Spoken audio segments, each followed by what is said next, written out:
Hello everyone, nice to see you again. I am RK. In this video, let's see about time. In Python, one of the main things that you need to learn is date time. By using date and time, you can easily predict the runtime of your program and you can schedule the time that the program need to take. For time, in Python there are two modules, one is time and date and time. For date and time, you can use any of them. You can use either time or date and time. Now I will show you both how to use them. First, let's see about time module. For that, we need to import time. In time, there are lots of submodules and also methods for us to use. Example, global time. Here it shows the global time. It means each countries have different times that different from the original time. Now I am getting the local time. It's my local time. Now I am in India. The time based is IST, Indian Standard Time. It's UTC plus 5 hours 30 minutes different from UTC. Here you see the global time is 17 and my local Indian time is 23. It means it's 5 hours 30 minutes above from it.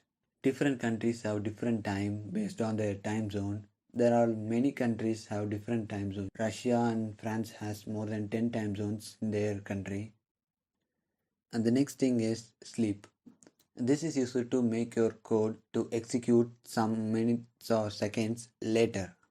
Like here I am typing time.sleep. Here you need to pass an integer value that denotes the seconds that you need to make your code to run late. I am asking 4 seconds. Let's run it.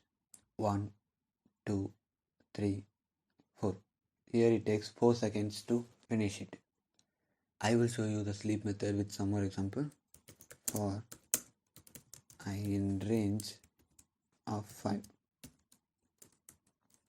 Print I value and it need to take 2 seconds to do the next thing. Okay, let's run it.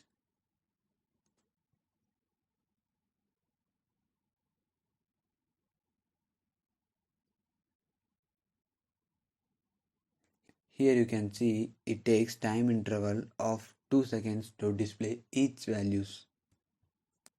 Instead of getting whole time like this, you can fetch only some values like time.ftime. Here you need to pass some values like in quotes the percentage or a mod symbol. The lowercase c displays the weekday in short form and month name in short form and today's month day and time in 24-hour format. Finally, it also displays the year. I will show you. And you can also display each thing one by one, like only to get the day of the month you can use the lowercase d, and only to get the hour in time you can use the uppercase h. And like this, if you use the I, the capital I, it will shows the day of the year. Sorry, not I, it's lowercase j.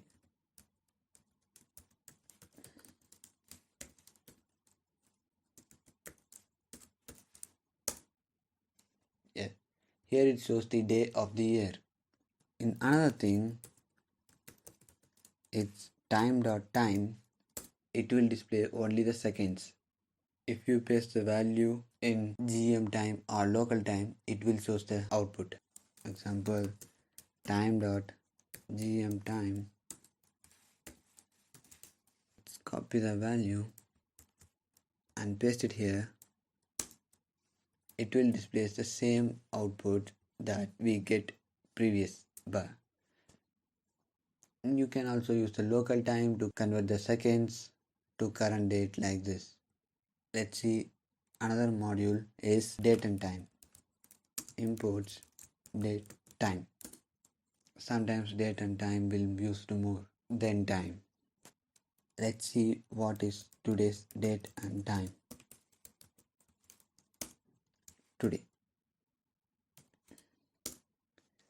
Here it shows the year, month, day, and same hour, minutes, seconds. It will also show the microsecond. Like the same like this, but it shows in a different manner.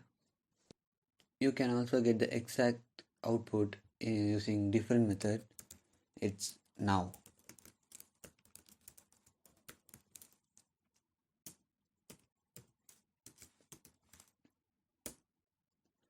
It will show the same output, but the minutes and seconds and microseconds are different. It will not be the same thing again. If you need to get only the year, month and day, you can just use only the day. It will show only the year, month and date. There are lots of submodules and methods in date and time module. You can try it as your own to know what each method can do and its uses. So that's it guys. If you have any doubts, ask me in the comment section. I will try to clear it. So thanks for watching. See you in the next video. Bye.